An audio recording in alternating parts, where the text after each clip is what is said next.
Hello YouTube, it's me, Udoka. Welcome to my channel where I talk about my mental health and whatever I want.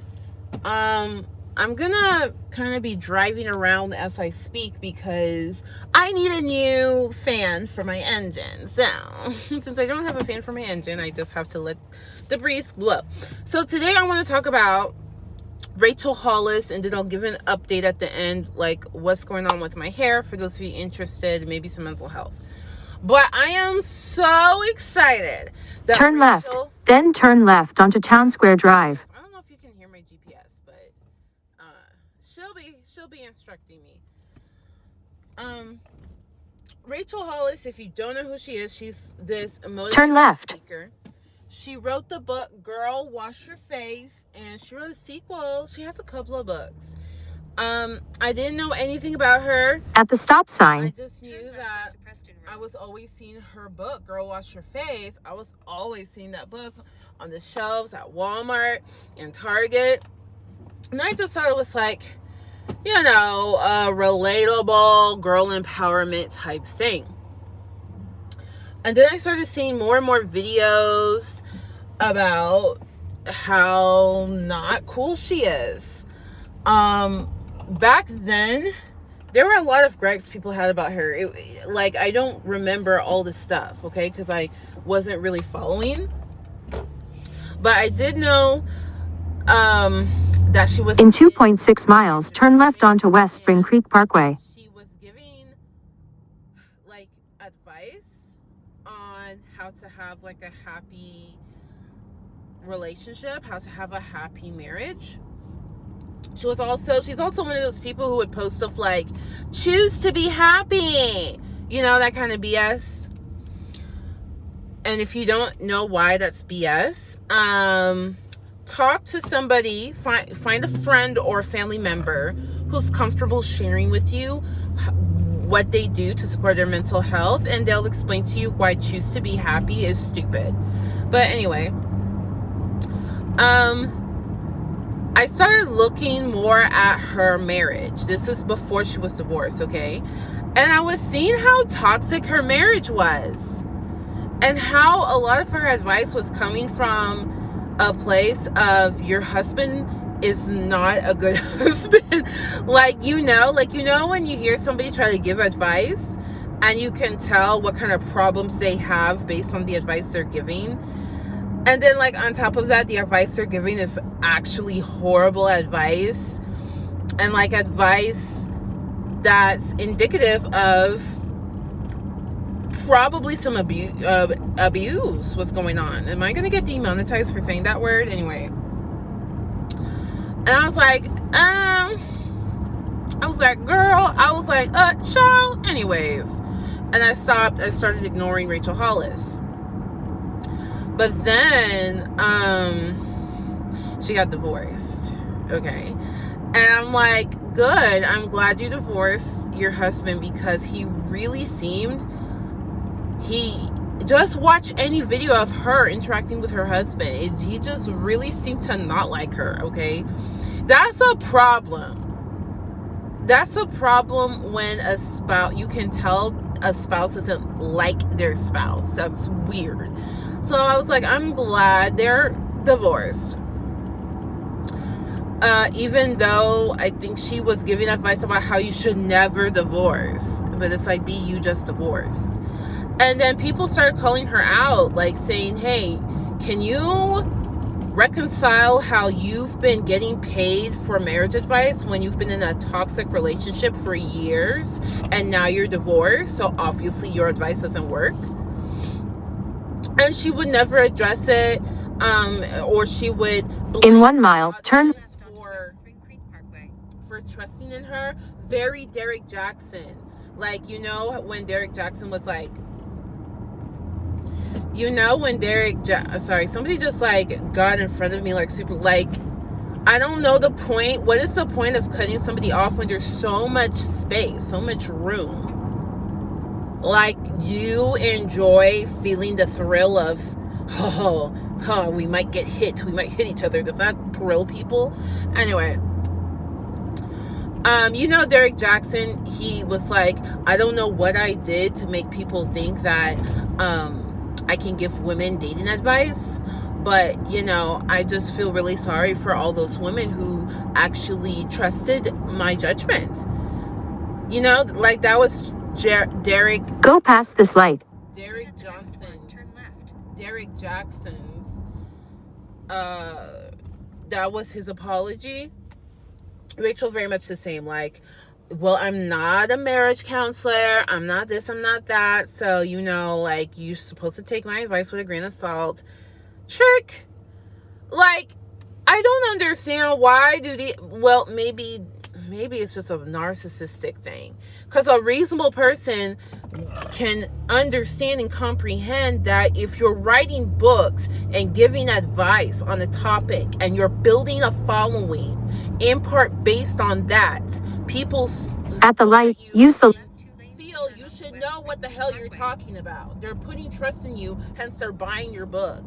And for somebody to pretend like they don't understand how that works, it's like, no, you're not that stupid, because you're a millionaire. In order to be a millionaire, you don't have to be the smartest tool in the shed, but you can't be. Turn left.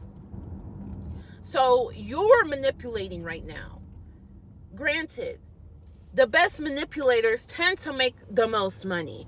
And well, now people are hating on her because somebody, I watched what happened. Somebody posted on her thing, you're privileged. And she said, yes, I'm privileged, but I worked really hard to be rich and hire somebody to clean my toilets. Now, people are ragging on her for that sentence. I can understand why, because it's like, in 1.7. Are you implying that other people who are not rich like you are not working hard? Because that's not true. Are you implying that the person who cleans your toilet doesn't work hard? Because that's not true. And then two, people felt like you're identifying your house cleaner. You're calling her, you're referring to her and her job by the nastiest aspect of it. Was that really necessary? Did you really need to degrade your house cleaner like that? Why couldn't you just say, I worked really hard to have somebody clean my house? Okay.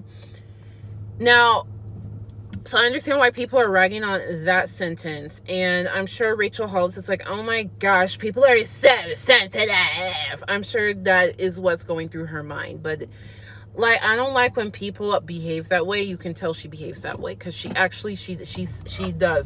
respond like, oh my gosh, why are people sensitive? But it's like, just listen to what people say. You can choose to say, you know what, I don't care. I think of her as my toilet cleaner. Then just be straight up with it. You know what I mean? Don't deflect. Don't put the blame on us. Just take freaking ownership. But I'm not even going to rag on her for that part. The part that I rag on her for was that the person then replied with, okay, well, you're not relatable. And then Rachel, in a very, I'm about to drop the mic type of in 1 mile, making she says, what about me makes you think that I'm trying to be relatable? Now, my capitalist side of me is like, yeah, I too would like to live a lifestyle that is not relatable. Okay, I would like that.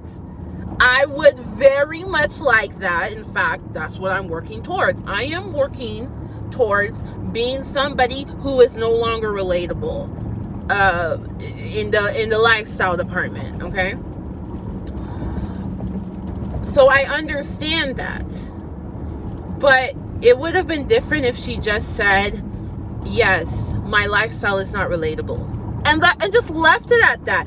What I don't understand is these people who are very stupid, why can't they just own up to stuff? What is wrong with just owning up to it? Why couldn't you? Why do you have to be smug and stupid? Why can't you just say, yes, I know I'm not relatable.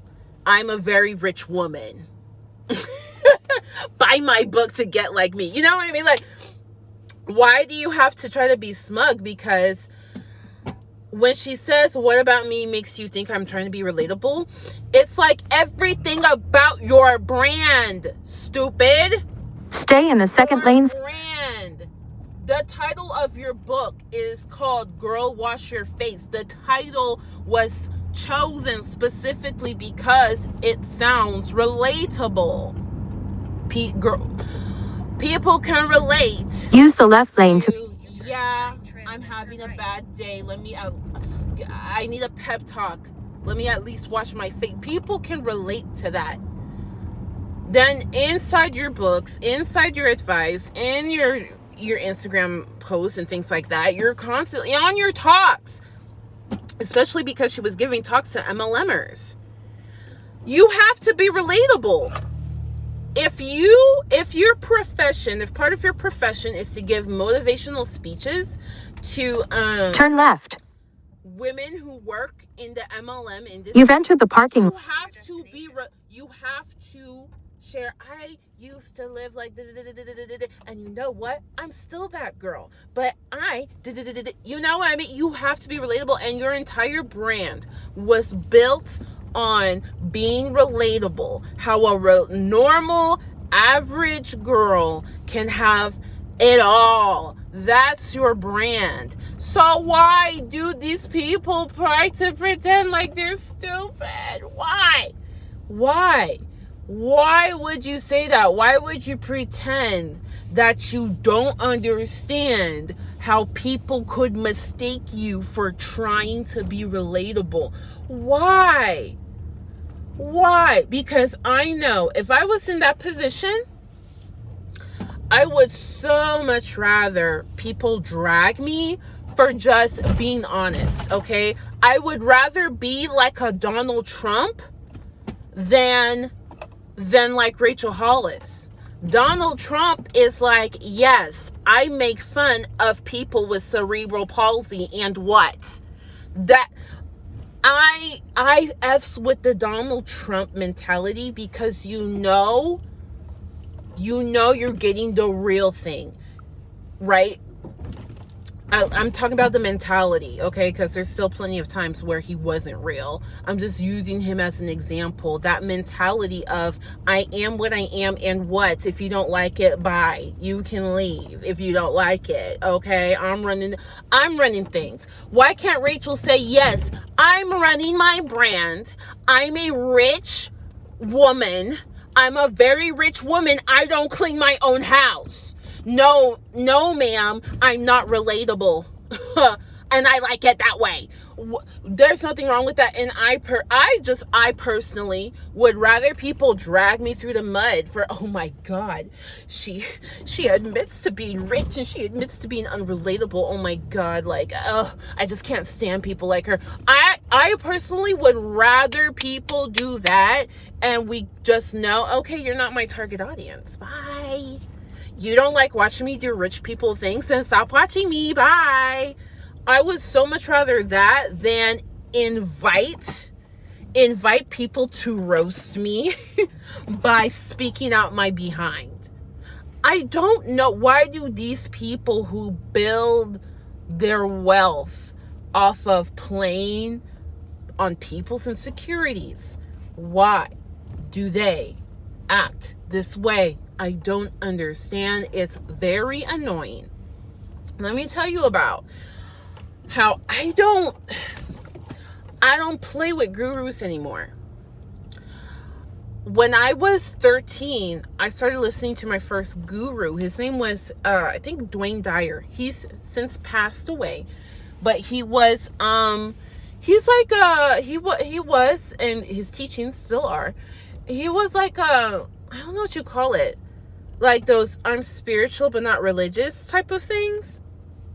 Because NPR was having a telethon where you call in and donate, and they were playing one of his talks. And I'm like as a 13-year-old, or maybe I was even younger, I don't know. But I was just like, hold up. What he talking? He talking some game. And I'm just sitting there watching, and he's talking about, you get everything from the source. The source is just filled with love. He was saying all these things. Arrived. That's is the source God? Because yeah, in the Bible it says God is love.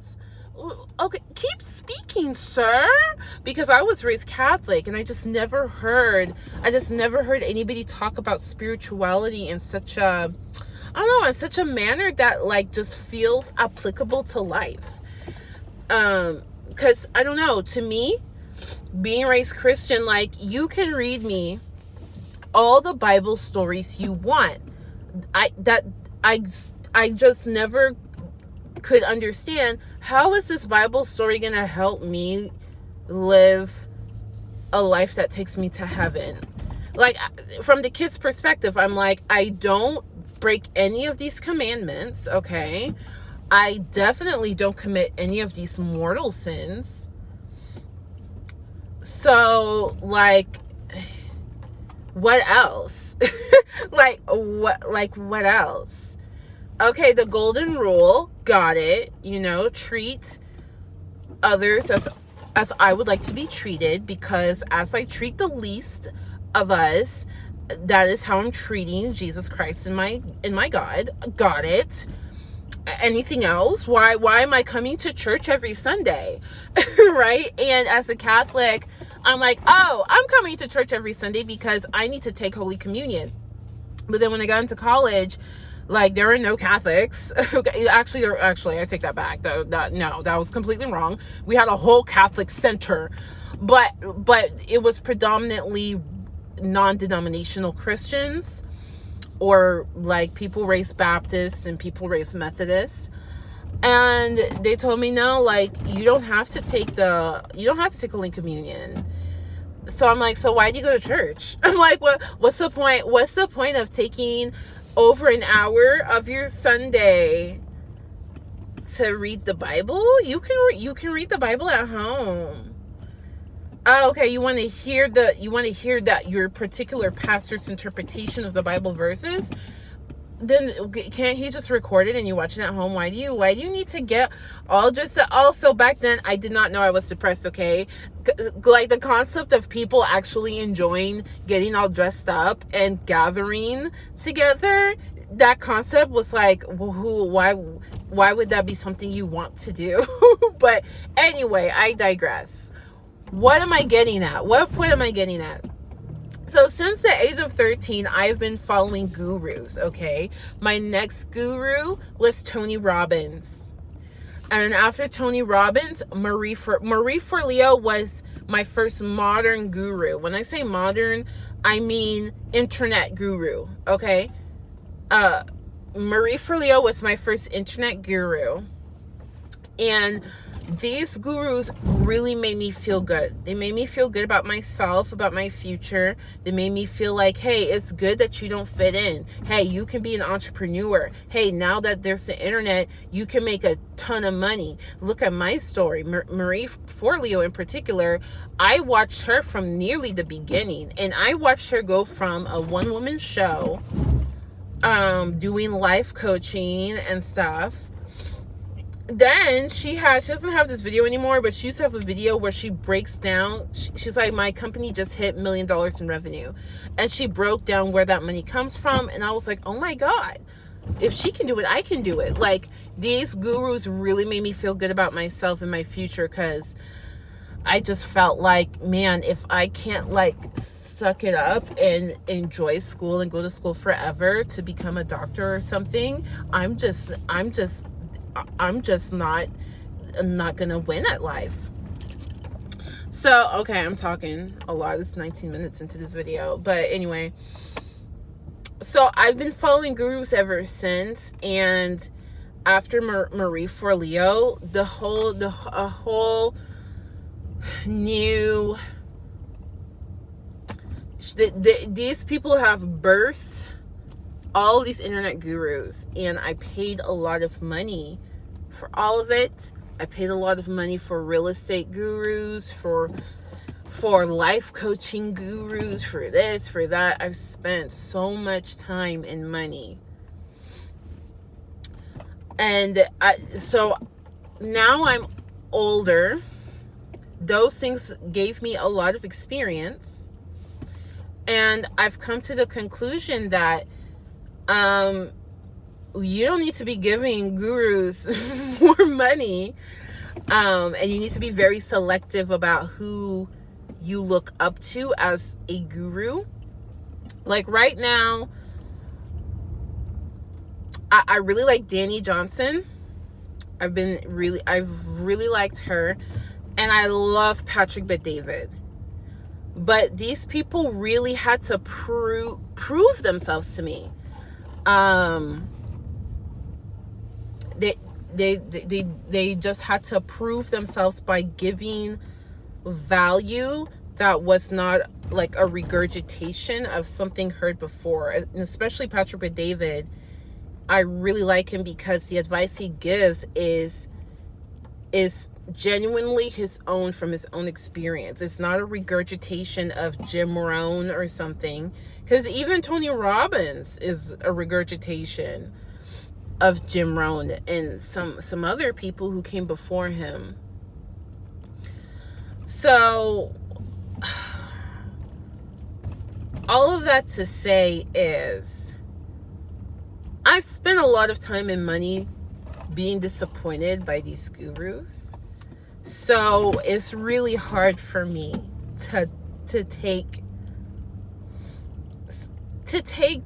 the guru seriously. I'm not gonna bad talk them or anything unless they have bad behavior, but they're just not gonna get my attention. So Rachel Hollis never impressed me. Never. And after the whole fiasco with her ex-husband, I was like, why does this woman have a career? And then after what's going on her social media now, I think she's released another apology that was fake. Like, we can tell it's fake apology. I hope, I'm just, honestly, I'm making this video to add to the flame. Yes, I'm choosing chaos. I want to add to this flame because somebody like her, she needs a new career, okay? She needs a new angle. And she's the type of person, she's one of those defensive types that cannot receive any feedback. You know what I'm talking about. The type of people who, they are so defensive that they just cannot admit defeat. They cannot admit that they were wrong at any point in time. They cannot do it. They cannot do it. It's their defense mechanism. It's how they keep their ego intact. It's how they keep from having mental breakdown. Rather than getting a therapist, they use this defense mechanism, and therefore they stunt their own growth and effectively stunt their own income, okay? Because if you're not growing, your income's not growing either. I mean, if you're a peasant like us, okay, if you're a mere like the rest of 98% of entrepreneurs, okay, because like as the gurus say, if you're not growing, your income's not growing, okay? So I'm sure Rachel has probably said something similar to that at some point. So I want to add to that, okay? I want to add to that. I want more people to talk about her BS. And Rachel Hollis needs to rebrand and just go a different direction because it's not working. It's not working. So that's my rant on Rachel Hollis. Oh my gosh, I talk a lot. 24 minutes. Listen, my channel is not for people who aren't here to vibe. And I used to edit my videos, or I would, like before, I would actually stop this and start over and try to cut it down. But you know what? I'm just going to be me, like, F it. Like, there is an audience. There is an audience. There are people who like to just turn on a YouTube video, listen, and vibe. That's who I'm catering to right now, because I'm one of those people, okay? I'm one of those people who just want to vibe. So, guys, let me tell you about my hair. Now I'm going to get into my hair, and if there's demand for it, I'll make a separate video. But my hair, as you can see, low cut. I went to the hair restoration clinic, and they said I'm not a candidate for whatchamahoot, the surgery, the hair replacement surgery. I'm not a candidate for it. So what can we do? We can do Rogaine. Now there's another drug called Finasteride, I think. It's supposed to make the Rogaine even more effective. They don't know the effects that it has on pregnant women, so they recommend not doing it if you're pregnant or breastfeeding or something. But I'm just using regular Rogaine. I'm using women's Rogaine, 2% minoxidil. I think that's the drug in there. Minoxidil, I think. 2%. Now, you can get 5%, but I don't know. I'm on the 2%. It takes 6 to 9 months to really see results. She said my hair looks normal. What the hair restoration lady, what she saw was that I had a normal amount of hairs, but some of the hairs are like super freaking thin, like microscopic thin. And she said that as long as there's hair there, even if it's super thin, there's something to work with. Now, why is it becoming thin? We don't know. It might be because I have the lichen planopilaris. And she referred me to a doctor who specializes in that. So we'll see what that doctor says. So I'll have to give an update after I go see that doctor. But before we really go ham on this hair restoration, she wants me to see that doctor to see what other underlying issues there might be. I also went to the gynecologist for the first time in a really long time to see if there's like any woman issues or feminine reasons why it's happening. Doesn't seem like it. Everything is normal. Hormones in balance. Hormones are in balance. So, okay. So we're diving deeper. So like the treatment for growing back to hair, Rogaine, at some point start the Finasteride. Okay. What's the second? The second thing is red light therapy. Basically, you get a cap that has red lights. You got to be careful that it's not red LED. That does nothing. It needs to it needs to be some type of red laser. And it's kind of like, I guess, the equivalent of a scalp massage, but it's supposed to be really effective. It makes the Rogaine even more effective. And then there's a third thing. There's a third thing that we're supposed to do. Platelet injections is where they draw your blood and they use, like, you know, that white stuff. I don't know what it's called. Like when you get a scrape and it's not blood coming out, it's like some clear stuff. They take that stuff because it has like human growth hormones and stuff in it. They take that and inject it into your scalp, and that helps stop like any autoimmune issues. It helps stop inflammation, just all that stuff. Like all that stuff that would cause your hair to get thin, it blocks that stuff.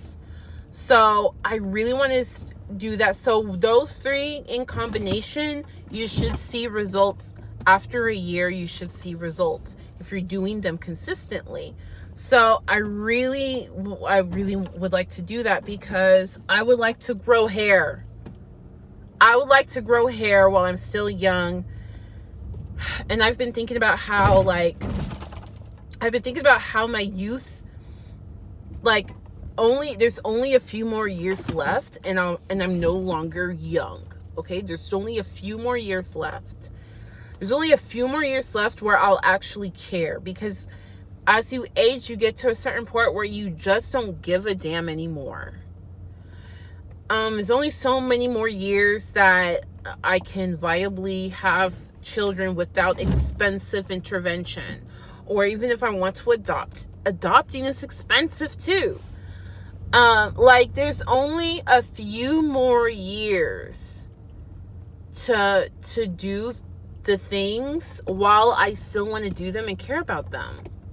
It's kind of like when I was a teenager, I really, really, really wanted to go to like concerts and stuff like that. You know, like there were things I really wanted to do as a teenager, and then I didn't get to do them. Then as an adult, when I can finally do those things, I don't care anymore. And it's just so sad. You know what I mean? It's so sad to just think back and look back at those years and just be like, oh man, and feel like a little pang of regret that can never be filled, because like, you're like, well, I don't care about that anymore. But geez Louise, that would have made me so happy back then, you know? And that's part of enjoying life, in my opinion. Damn, diggity damn. But it costs so much money. Everything costs so much money. People are just trying to survive. And then people are trying to, once they're surviving, they're trying to just enjoy a little bit. That's why so many people, they have money for their responsibilities, but it's kind of like, geez Louise, can I enjoy life? Like, the little bit of extra money I have, I want to use and spend and enjoy. You know? I get it. It's really annoying. I get it. And that's why people are like, turn to meditation, find joy and happiness within, blah, blah, blah. Seize the means of production. I get it. I totally get it. So anyway, that's the update on my hair. On the mental health scene, it's midnight. Oh, God.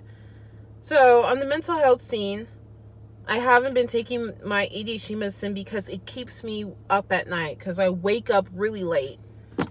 Gosh, I take THC. I'm saying it in Spanish so this doesn't get demonetized, but I take Delta 8 THC porque that's what we have available in Texas. And it does not get you high. It's not, so far it hasn't gotten me high. It has helped reduce some anxiety, and it also knocks me out. It doesn't help me fall asleep, but once I do fall asleep, I am out for like 10 hours. So I go to bed anywhere between 3 a.m. and 6 a.m. And I wake up anytime between 10:30 and 2 p.m. That's not enough time to take ADHD medicine. To take this ADHD medicine, I legit need to wake up at like 7 a.m. and take it. And you know what? A part of me, you know what? Maybe that's what I need to do. Maybe I need to set an alarm that makes me wake up super early, take the medicine, and just fall back asleep if need be. Which, when I take the THC, I can fall back asleep. So maybe that's what I'll do. Because if I take it even at 10:30, too much. And I'm just getting annoyed. It's just annoying to start to wake up in the middle of the day. It's really annoying.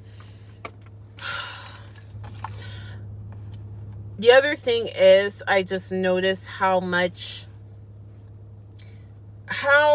there's so many things in my mind. There's so many things I want to do, but it's like I have no drive anymore.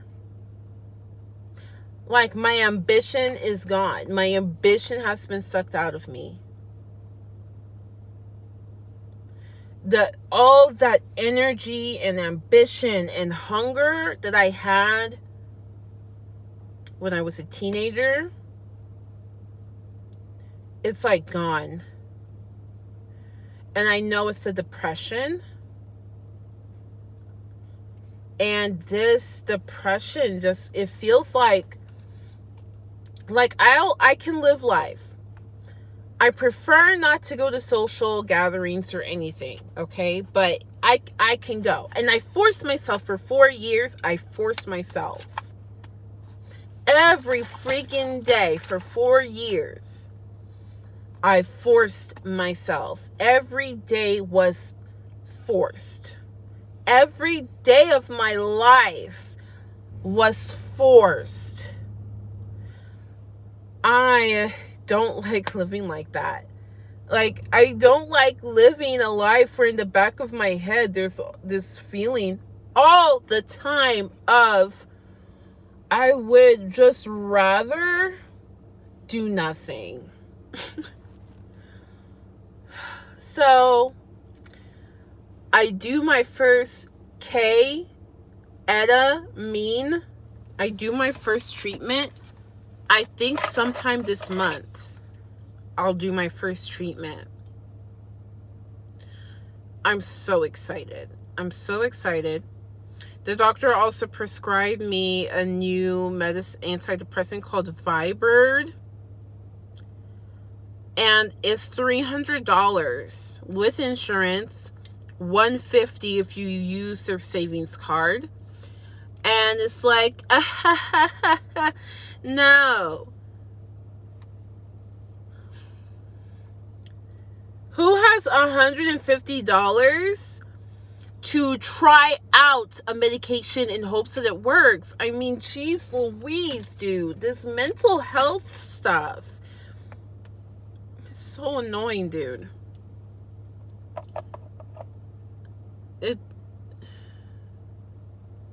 Like I say in every video, like, this is freaking stupid, freaking annoying.